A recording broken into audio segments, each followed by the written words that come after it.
welcome na naman sa ating another episode ng motorcycle review. At ngayong araw na to, ako ay naghahanap ng retro classic at vintage looking at talagang hindi naluluma. Kahit naman na dumaan ang panahon ngayon na modern na ang kasagarang inilalabas na motor ng mga kumpanya, eh talaga mag-i-stand out pa rin ang motor na to ni Kymco. Timeless nga, di ba? Ika ng karamihan.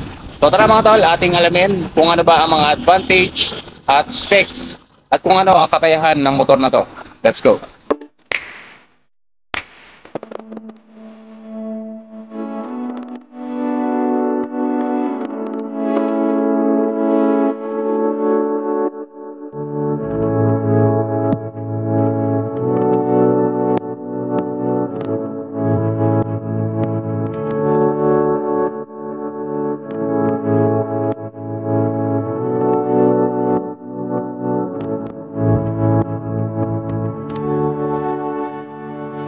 Okay mga tol, nasa harapan ninyo ang retro classic at vintage looking ng Kymco, ang Light 125 Italia.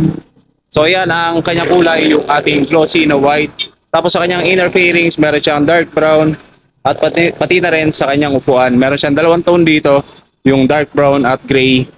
At meron din siyang lining ng color white. So kagandahan dito sa motor na ito mga tol, kahit 125cc ang displacement ng motor na to, eh tignan mo naman yung kanyang braking system dito sa kanyang likuran. Siyempre yan ay naka hydraulic disc brake at yung kanyang suspension dito sa likuran, pero ito ay naka dual shock sa kanyang suspension dito sa likuran. Maliban dyan mga tol, yung fuel tank na ito, kung long ride ang ating pag-uusapan, siguradong malayo ang inyong mararating sa motor na to dahil ito ay merong fuel tank capacity na 6 liters. So yan, napakalaki. At kung ikukumpara mo sa ibang brand, so talagang mas lamang etong ating Kymco Light 125 Italia. Bibigay muna natin ang specs ng motor na to. Umpisa natin sa kanyang engine. Ito ay merong overhead cam, air-cooled ang kanyang cooling system. At syempre yung kanyang fuel system, ito ay naka-carb type.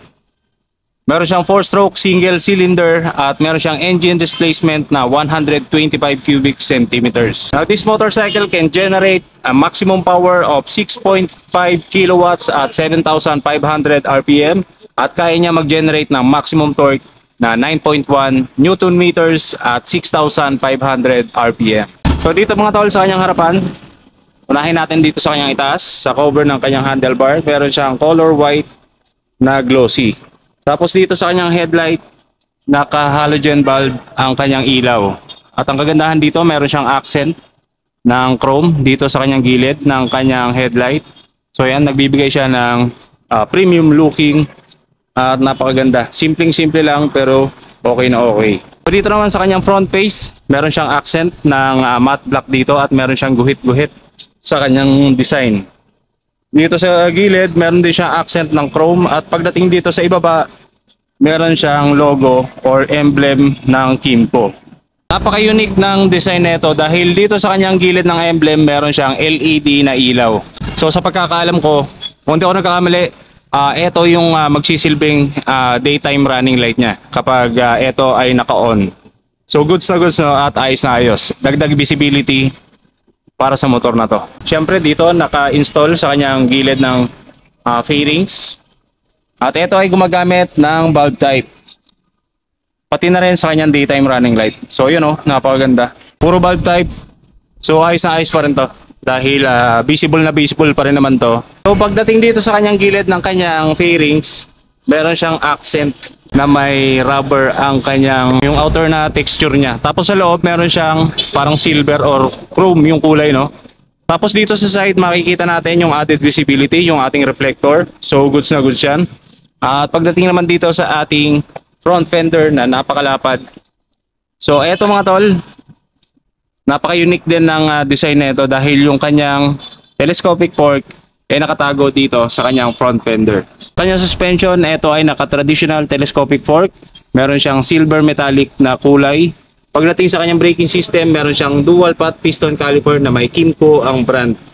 Tapos ito yung ating plain disc. Pagdating naman sa kanyang gulong, ito ay merong brand na Kenda. Sa kanyang size naman, meron siyang 120 by 70 by 12 inch. At ito ay tubeless. Patulad lang siya ng size ng gulong ng ating Bergman. Ang dito nga lang mga tol, mas malapad ang diameter ng gulong na to. Siyempre sa kanyang wheels, ito ay naka-cast wheel at para siyang merong powder coated na pintura dito. So ayos na ayos. Hindi rin mawawala yung ating 3D emblem ng branding ng model na to, yung light na nakalagay dito. So napaka-premiado. So dito sa ating meter panel, syempre ito ay naka-analog type at kitang-kita mo naman mga tol, napaka-detalyado at yung mga indicator niya dito ay talagang kitang-kita mo no. Kahit sa gabi at maging tirik yung araw habang kayo ay bumabiyahe.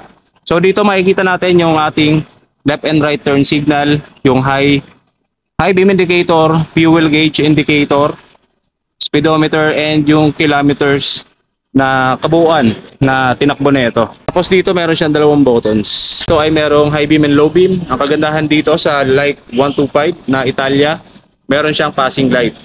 So good sa gusto manol kapag tayo ay mag-overtake. So gamit na gamit ang passing light. Meron din siyang left and right turn signal na switches at yung ating busina. Pagdating naman dito sa kabila, ito meron siyang on and off ng ating headlight.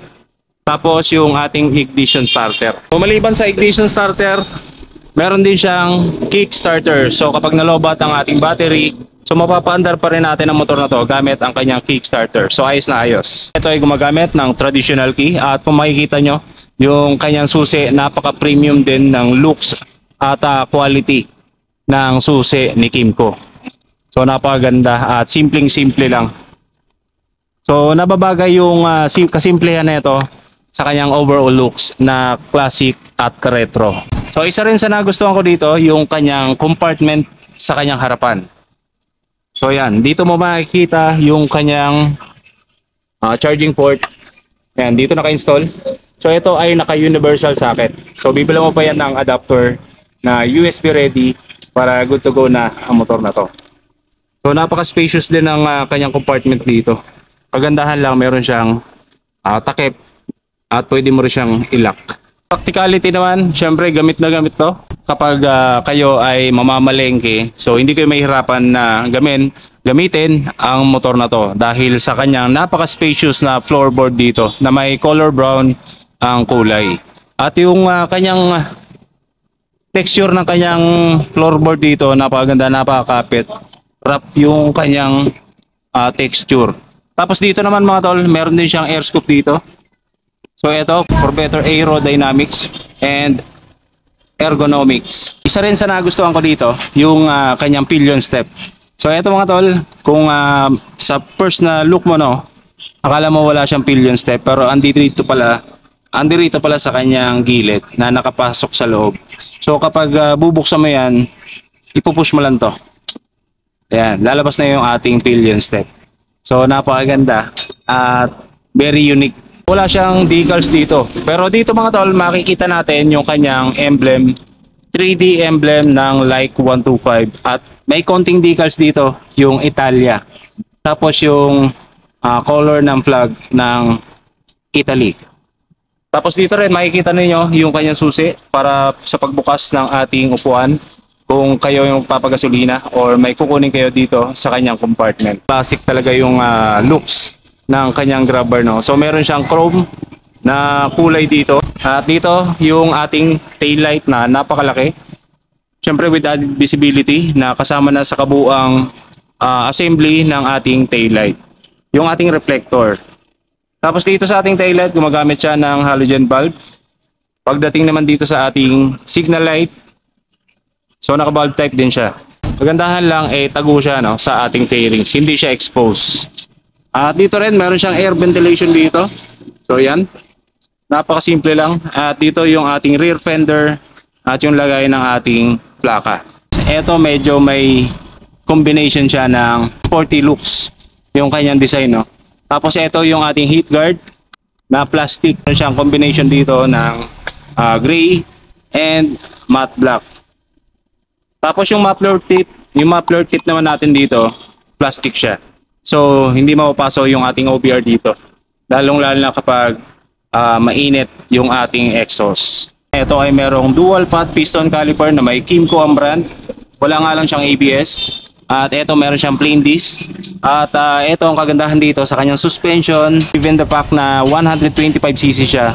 Pero ito mga tol ay naka dual shock sa kanyang likuran. Ito napakalapat ng gulong na ito. At meron siyang brand na Kenda ang brand. At yung kanyang sukat, ito ay merong 130 by 70 by 12 inch. At ito ay tubeless. Ang kagandahan dito mga tol, napakalapat ng kanyang gulong dito sa likuran, no? So ayan, no? Ang lapad niyan. So napakaganda rin ito kapag tayo ay magko-cornering. So talagang mas stable din yung handling mo dito sa like 125 Italia. Seat height naman mga tol, meron siyang 790mm. So napakababa lang din ang kanyang seat height. At kung tatansyahin ko, ang height na kayang-kaya ang motor na to nasa around 5'3", kayang-kaya ang motor na to. And given na rin na 105.5 kilograms lang, so very manageable, very friendly din ang motor na to. Kung kayo ay interesado sa motor na to, at dito nyo lang matatagpuan yan sa Eversure o Mindanao Eversure Motorcycle Dealer dito sa may Villafuerte Building, J. Catolico Avenue, Barangay Lagao, General Santos City. So ito po ang kanilang branch. Siyempre tapat lang siya ng SDA o yung Alliance Church. Etong Like Italia na 125 ng Kymco ay merong kabuang presyo na 94,500 pesos. At kapag inutang nyo naman, meron kayong minimum down payment na 15,000 pesos. Sa kanyang 12 months, sa kanyang 1 year, merong 9,140. Sa kanyang 24 months, 5,620. At sa loob ng 3 years, ang inyong monthly amortization na babayaran, meron kayong 4,440 monthly amortization. Para dito sa ating Kymco Like 125 Italia. Comment lang kayo sa ibaba kung sulit ba ang kanyang presyo sa kanyang specs and features na ating nakita dito sa motor na to. So yun lang, at sana nagustuhan ninyo ang ating features sa vlog na to. Magandang hapon, ride safe, and peace out.